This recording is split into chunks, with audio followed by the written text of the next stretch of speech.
स्वागत छ।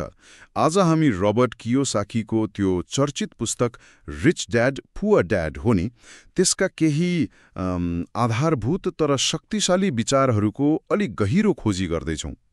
यो किताबले दुई खाले बुवाहरूको कथा भन्छ। एकजना खूब पढेका तर पैसाको लागि सधैँ सङ्घर्ष गर्ने, अर्का चाहिँ कम पढेका तर खै एकदम धनी। एकदमै, र उनीहरूले पैसाबारे दिएका शिक्षाहरू पनि कस्तो ठिक उल्टो हो। त्यही त हाम्रो आजको लक्ष्य चाहिँ के हो भने यो किताबले सम्पत्ति बनाउने बारेमा के भन्छ त, त्यो मुख्य कुराहरू केलाउने। बिल्कुल।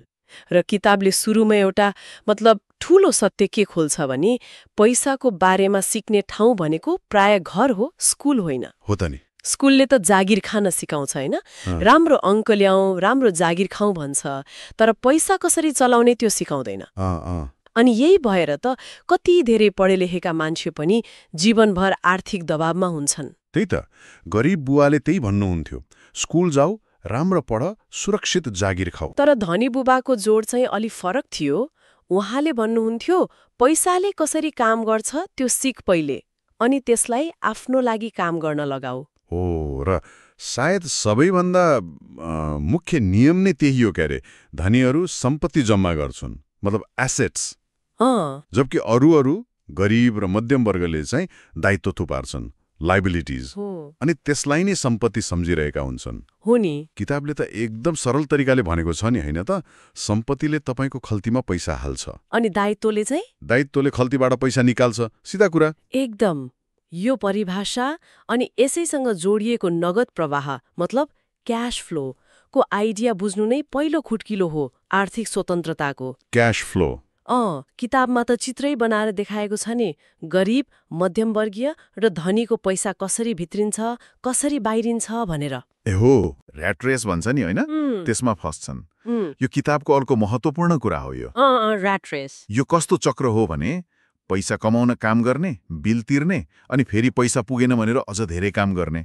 तलब बढ्यो कि खर्च पनि बढाइहाल्ने। त्यही त। अनि यो चक्र खासमा केले चलाउँछ भन्दा डर र लोभले। हो नि, पैसा नहुनुको डर एकातिर, अर्कोतिर पैसाले किन्न सकिने चिजहरूको लोभ। यसैमा घुमिरहने हो, र यही मुसादौडबाट निस्कनलाई धनी बुबाको अर्को सल्लाह छ, आफ्नो काममा ध्यान देऊ, mind your own business. Mind your own business. यसको मतलब के हो? जागिर छोडेर कम्पनी खोल्ने? खासमा त्यो मात्रै होइन।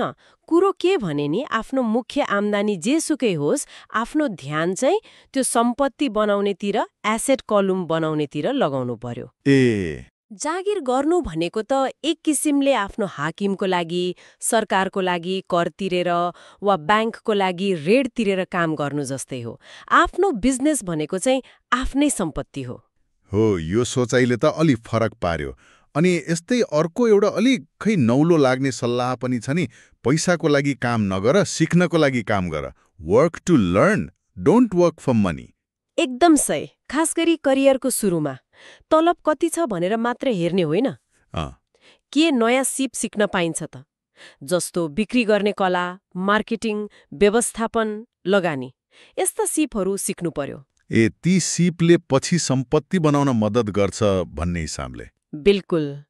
तत्कालको तलब भन्दा यी सिपहरूको मूल्य धेरै हुन्छ भन्छन् धनी बुबा, किनकि यी सिप भएनन् भने पैसा भए पनि त्यसलाई बढाउन वा जोगाउन गाह्रो हुन्छ। हो, तर यी सबै गर्न, सम्पत्ति किन्न, नयाँ सिप सिक्न, अलि जोखिम लिन एउटा कुराले रोक्छ नि त प्राय, डर। डर। किताबले पनि भन्छ, हार्ने डर, मान्छेले के भन्लान् भन्ने डर, यिनले मान्छेलाई पछाडि धकेल्छन्। हो त नि।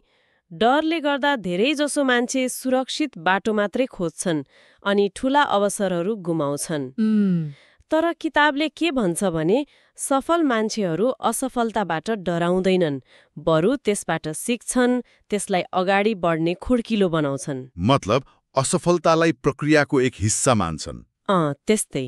त्यसो भए सारमा हेर्दा रिच ड्याड पुअर ड्याडले के भन्न खोजेको देखिन्छ भने आर्थिक रूपमा साक्षर बन्नु, सम्पत्ति र दायित्व के हो भनेर चिन्नु, अनि डरलाई जितेर लगातार आफ्नो सम्पत्ति बनाउनतिर लाग्नु। हो, त्यही नै हो। यही नै हो आर्थिक स्वतन्त्रताको बाटो। निश्चय पनि। र एउटा अन्तिम विचार पनि छोडेर जाउँ न त। किताबले जोड दिएको कुरा कमाउनु मात्र होइन, कमाएको सम्पत्तिलाई कसरी जोगाउने र त्यसलाई आफ्नो लागि र आउने पुस्ताको लागि पनि कसरी काममा लगाइराख्ने भन्ने हो। हो, त्यो पनि महत्त्वपूर्ण छ। अब यी सबै विचार सुनेपछि एउटा प्रश्न उठ्छ नि, आफ्नो सम्पत्ति स्तम्भ बनाउन आजै सुरु गर्न सकिने सबैभन्दा सानो कदम चाहिँ के होला त?